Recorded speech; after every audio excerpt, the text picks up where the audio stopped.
Level 1. The alarm goes off at 5 a.m. It's dark outside. Your room is cold. The alarm cuts through the silence like a blade.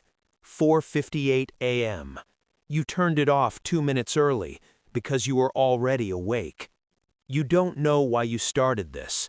Maybe it was a bad photo, a bad comment, a moment where someone looked right through you.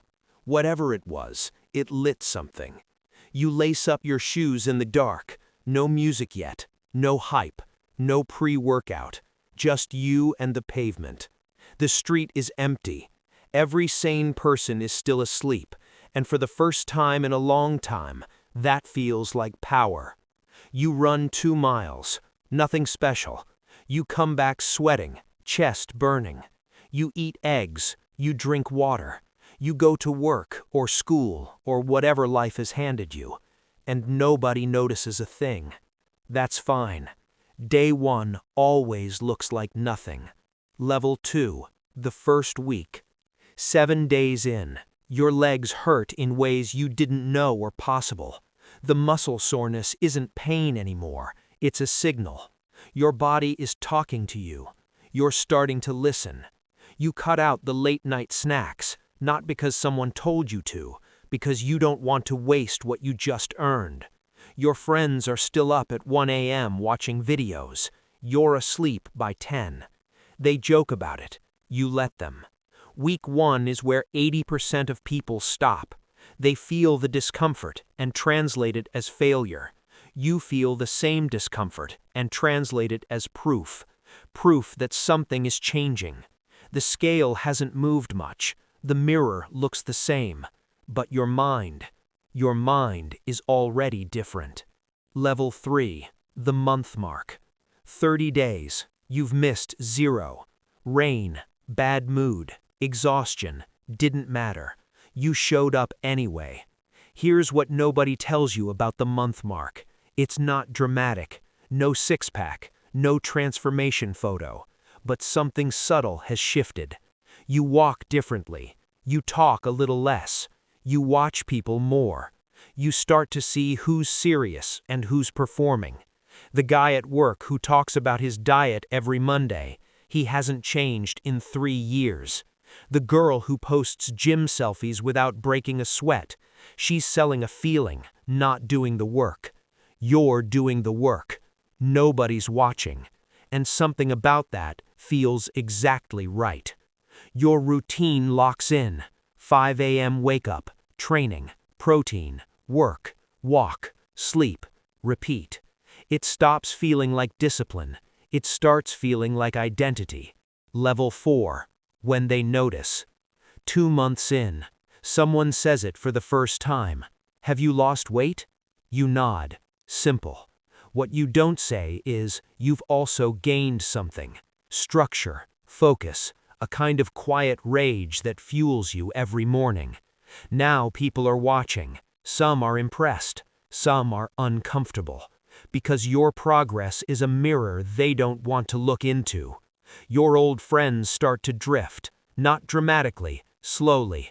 You're not available for the 11 p.m. food runs anymore. You're not interested in the excuses or the "I'll start Monday" conversations. It's not that you're better than them. It's that you're moving, and they're standing still. And motion and stillness can't stay close for long. New people start to appear. Someone at the gym nods at you. A coworker asks what you're doing. A stranger on a run matches your pace for half a mile and says nothing. And somehow that says everything. Your world is quietly reorganizing itself around who you're becoming. Level 5. The dark stretch. 3 months in, and this is the level nobody posts about. The dark stretch. You wake up one Tuesday and you feel nothing. No fire, no purpose, no drive. Just the alarm, just the dark, just the cold floor. You sit on the edge of the bed for 4 minutes. You count them, and then you stand up anyway. Because here's what you've learned. Motivation is a guest. It comes and goes. Discipline is a resident. It lives here now. You train on the bad days with the same body you train on the good ones. This is the level where the real separation happens, not between fit and unfit, between those who wait to feel ready and those who move without waiting. The results come slower now. Plateau is the right word. Your body has adapted. It wants to stay comfortable. So you adjust. Heavier weights, different angles, longer distances. You are in a war with your own ceiling, and you are refusing to live under it. Level 6, the mental shift. 4-5 months in, and something has cracked open. And it's not your body, it's your mind.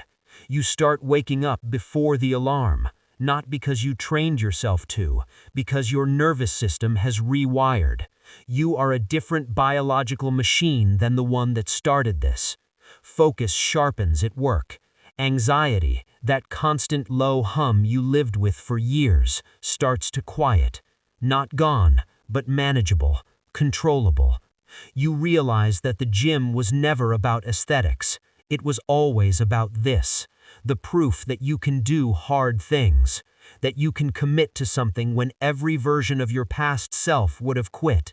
You start reading, actually reading. You start thinking about what you eat the way a mechanic thinks about fuel. Not obsession, precision. There's a difference. People who knew you a year ago don't fully recognize you, not just physically, in the way you carry silence, in the way you don't react to things that used to unravel you. You are building something that cannot be bought, and you can feel the weight of it, like armor growing from the inside out. Level 8, the test. 6 months in, and life tests you, because it always does. A family crisis, a job loss, a relationship that falls apart. Something hits you from a direction you didn't see coming. And here's where the story splits for most people. The ones who built their discipline on motivation, they crumble. Because motivation was tied to feeling good. And this doesn't feel good. But you get up at 5 a.m. anyway. You train harder, not because you're ignoring the pain, because this is the only thing in your life right now that you control. Every rep is a decision. Every set is proof. You are not falling apart. You are falling back on the foundation you spent 6 months building. And it holds. It actually holds. That's the moment you understand something permanently. Hard times don't build character. They reveal it. And you spent 6 months building yours, brick by brick, before you knew you'd need it. Level 9. What quitting would have cost. Stop. Pause here, because this level isn't about training. It's about the version of you that quit on day 8. Picture them. Still waking up at 9, still tired, still saying, "I'll start when life calms down." Still watching other people's progress and feeling that hollow mix of envy and excuse. Still carrying the low-grade shame of someone who keeps breaking promises to themselves. That version of you is still out there, living in the timeline where the alarm went off and you turned it off and went back to sleep. That version didn't get weaker overnight. They got weaker one small surrender at a time. One skipped morning. One bad week that became a bad month. One "I'll start Monday" that never came. The cost of quitting isn't visible immediately. It hides. It compounds the same way progress does, but in the other direction. Month by month, season by season. Until one day you look in the mirror and you don't recognize the distance between who you are and who you meant to be. You didn't quit. You're not in that timeline, but never forget, you visited it. It was right there on day 3 when everything hurt. It was there in month 2 when nothing seemed to change. It was in the dark stretch. You walked past it. Keep walking. Final level. Level 10. The ones who stay. A year. You've been training for a year. Look around. Where are the people who started with you? The coworker who bought the gym membership in January? Gone by February.